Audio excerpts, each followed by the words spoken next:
January 6th. Our reading in the Old Testament today will be from the book of Genesis, chapter 13, verse 5. We'll go through chapter 15, verse 21. Here's an overview of what we'll be reading. We'll read about a new beginning. God chastened Abram in Egypt, and Abram returned to the land he never should have left. He was a very wealthy man, but his tent and altar were the most valuable things he possessed. We'll read about a new burden. While in Egypt, Lot acquired wealth and a taste for the world, and his temporal interests were partly Abram's fault. God forgave Abram's sin, but he did not prevent the sad consequences. Abram was a peacemaker because he lived by faith. Lot was a troublemaker because he lived by sight. Abram chose a heavenly city. Lot chose an earthly city, and a wicked one at that. The city appeared to be ideal, but it was headed for destruction. And then we'll read about a new blessing. The man of faith always receives a special word from God after a time of testing. Let others take what they want. Our God gives us far more than they can ever imagine. Abram lifted up his eyes and saw the land. He lifted up his feet and claimed it by faith. Then he lifted up his heart and worshiped God. Lot had broken Abram's heart, but God blessed Abram's heart and made him a blessing. And then as we move on into chapter 14 of Genesis, we'll read about the 3 victories Abram wins. There is a victory over Lot. You see, it would have been easy for Abram to let Lot suffer the sad consequences of his own foolish decision. But a man of faith is called to be a blessing, so Abram went to the rescue. Lot was not a very dedicated believer, but he was still a brother and he needed some help. Lot went right back into Sodom, but Abram did what he did for the Lord. And see, that's what really counts. The second victory was a victory over the kings. Abram, the pilgrim, would never have gotten involved in the war except to rescue Lot.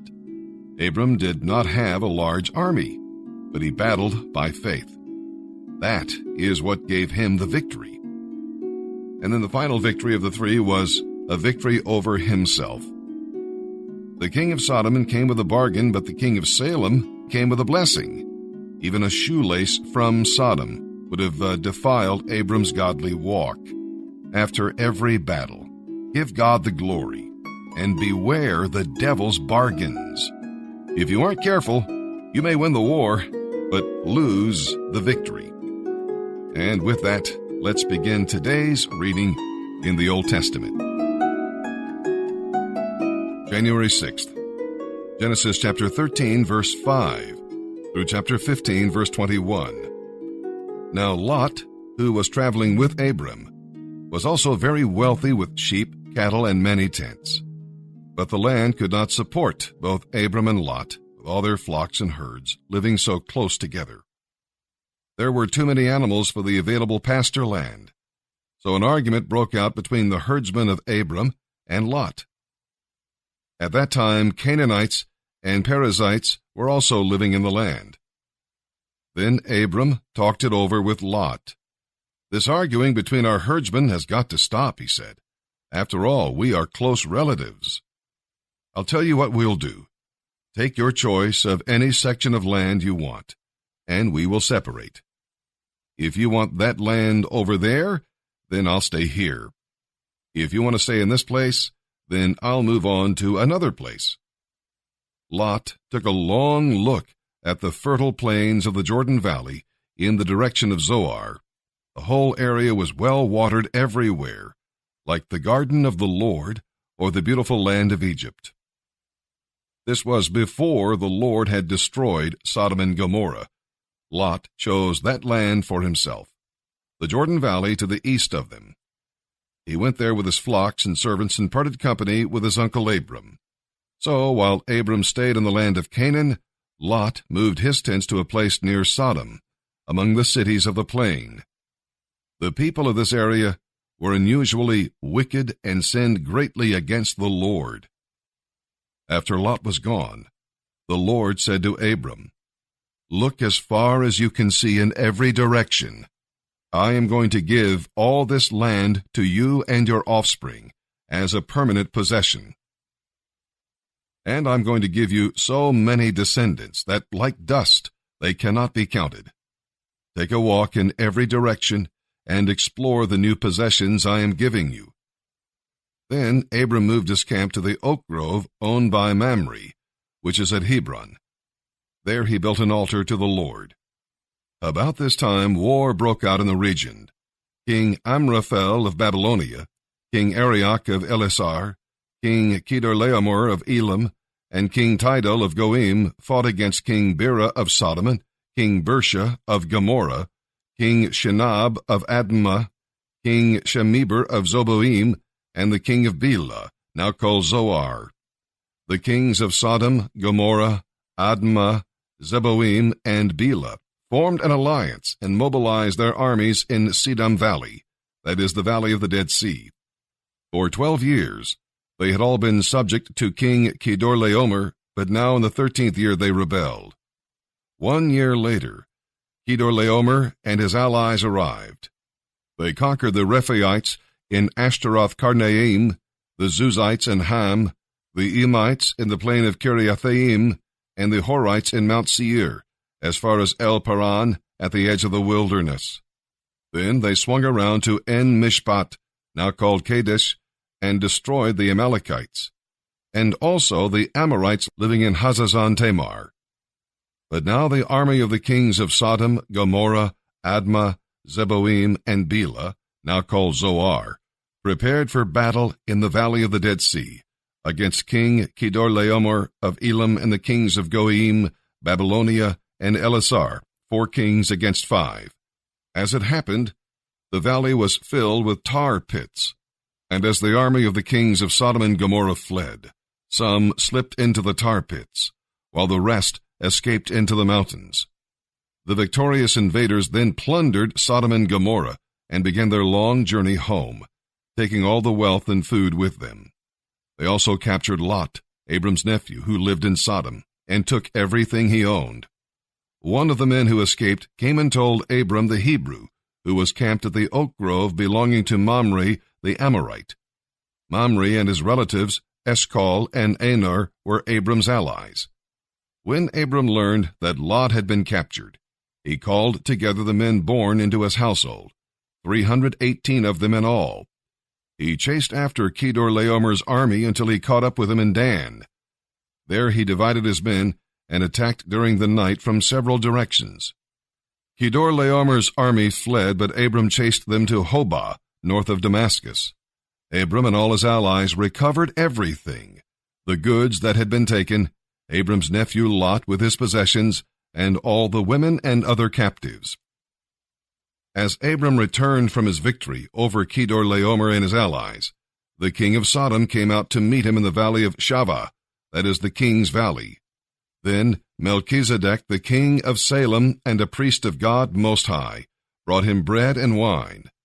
Melchizedek blessed Abram with this blessing: "Blessed be Abram by God Most High, creator of heaven and earth. And blessed be God Most High, who has helped you conquer your enemies." Then Abram gave Melchizedek 1/10 of all the goods he had recovered. The king of Sodom told him, "Give back my people who were captured, but you may keep for yourself all the goods you have recovered." Abram replied, "I have solemnly promised the Lord God Most High, creator of heaven and earth, that I will not take so much as a single thread or sandal thong from you. Otherwise, you might say, I am the one who made Abram rich. And all I'll accept is what these young men of mine have already eaten. But give a share of the goods to my allies, Aner, Eshcol, and Mamre." Afterward the Lord spoke to Abram in a vision and said to him, "Do not be afraid, Abram, for I will protect you, and your reward will be great." But Abram replied, "O sovereign Lord, what good are all your blessings when I don't even have a son? Since I don't have a son, Eliezer of Damascus, a servant in my household, will inherit all my wealth. You have given me no children, so one of my servants will have to be my heir." Then the Lord said to him, "No, Your servant will not be your heir, for you will have a son of your own to inherit everything I am giving you." Then the Lord brought Abram outside beneath the night sky, and told him, "Look up into the heavens and count the stars, if you can. Your descendants will be like that, too many to count." And Abram believed the Lord, and the Lord declared him righteous because of his faith. Then the Lord told him, "I am the Lord who brought you out of Ur of the Chaldeans to give you this land." But Abram replied, "O sovereign Lord, how can I be sure that you will give it to me?" Then the Lord told him, "Bring me a 3-year-old heifer, a 3-year-old female goat, a 3-year-old ram, a turtle dove, and a young pigeon." Abram took all these and killed them. He cut each one down the middle and laid the halves side by side. He did not, however, divide the birds in half. Some vultures came down to eat the carcasses, but Abram chased them away.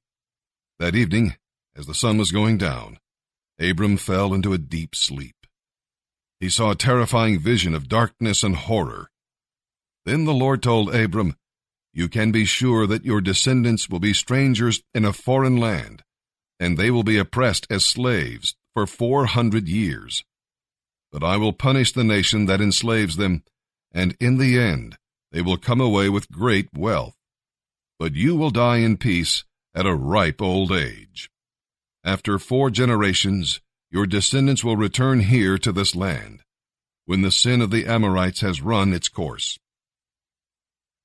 As the sun went down and it became dark, Abram saw a smoking fire pot, and a flaming torch pass between the halves of the carcasses. So the Lord made a covenant with Abram that day and said, "I have given this land to your descendants, all the way from the border of Egypt to the great Euphrates River, the land of the Kenites, Kenizzites, Kadmonites, Hittites, Perizzites, Rephaites, Amorites, Canaanites, Girgashites, and Jebusites."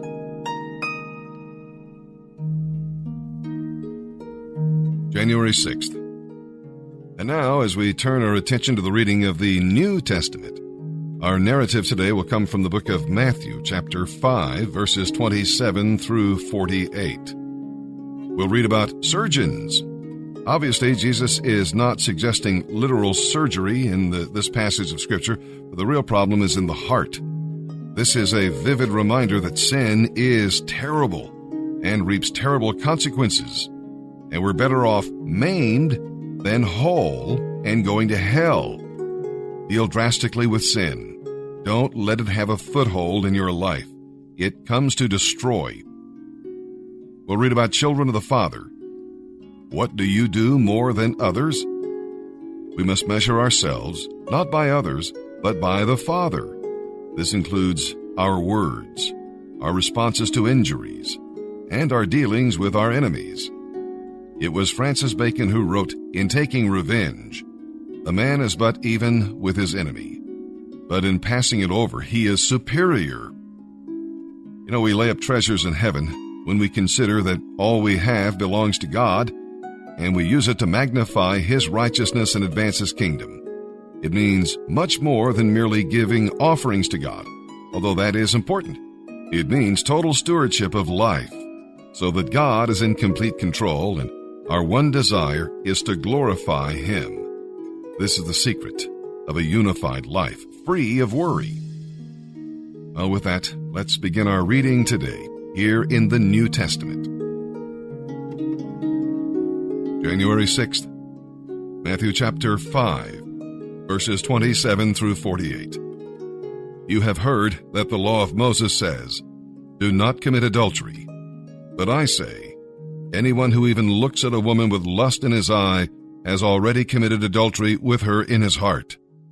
So, if your eye, even if it is your good eye, causes you to lust, gouge it out and throw it away.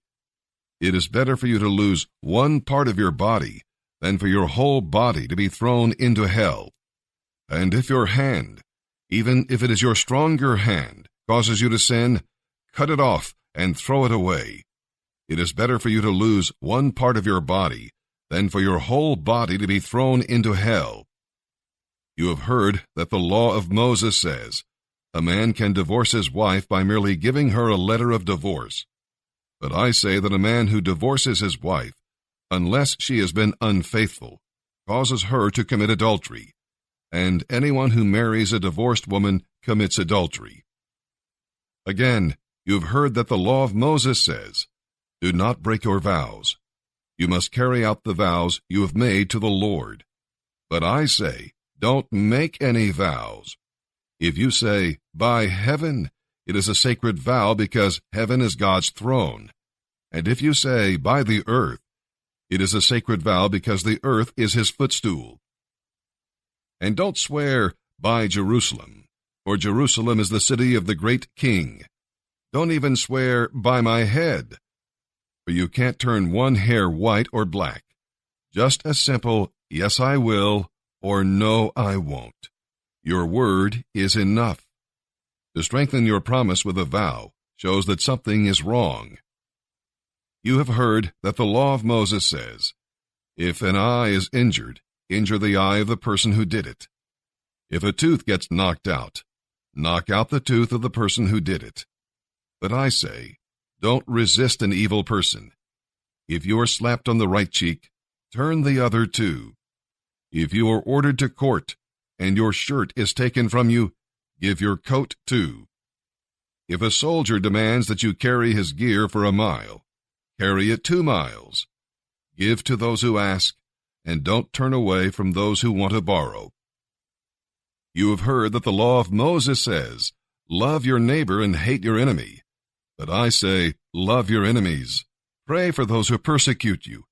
In that way, you will be acting as true children of your Father in heaven. For he gives his sunlight to both the evil and the good, and he sends rain on the just and on the unjust too. If you love only those who love you, what good is that? Even corrupt tax collectors do that much. If you are kind only to your friends, how are you different from anyone else? Even pagans do that. But you are to be perfect, even as your Father in heaven is perfect. Psalm 6, verses 1 through 10. This psalm grew out of an experience of sickness and pain, when David thought he was going to die. Besides that, he had to put up with the attacks of his enemies, who wanted him to die. It was a time of deep discouragement for David, but he did not waver in his faith. He prayed. As he prayed, he asked for mercy for his body and his soul. Mercy means that God does not give us what we deserve, and grace means that he gives us what we do not deserve. What a loving God he is. David reminded God of his tears of repentance and confession. His bed should have been a place of rest, but it had become a place of trial as God chastened him. But there is a happy ending. David was assured, and his enemies were ashamed. God heard and answered his prayers. When the night is dark and long, keep on trusting, and the dawn will come in God's good time. Psalm chapter 6, verses 1 through 10. For the choir director, a psalm of David, to be accompanied by an 8-stringed instrument. O Lord, do not rebuke me in your anger, or discipline me in your rage. Have compassion on me, Lord, for I am weak. Heal me, Lord, for my body is in agony. I am sick at heart. How long, O Lord, until you restore me? Return, O Lord, and rescue me. Save me because of your unfailing love. For in death, who remembers you? Who can praise you from the grave? I am worn out from sobbing. Every night tears drench my bed. My pillow is wet from weeping. My vision is blurred by grief. My eyes are worn out because of all my enemies. Go away, all you who do evil, for the Lord has heard my crying. The Lord has heard my plea. The Lord will answer my prayer. May all my enemies be disgraced and terrified. May they suddenly turn back in shame. Proverbs chapter 1, verses 29 through 33. For they hated knowledge and chose not to fear the Lord. They rejected my, that is, wisdom's advice, and paid no attention when I corrected them. That is why they must eat the bitter fruit of living their own way. They must experience the full terror of the path they have chosen. For they are simpletons who turn away from me to death. They are fools, and their own complacency will destroy them. But all who listen to me will live in peace and safety, unafraid of harm.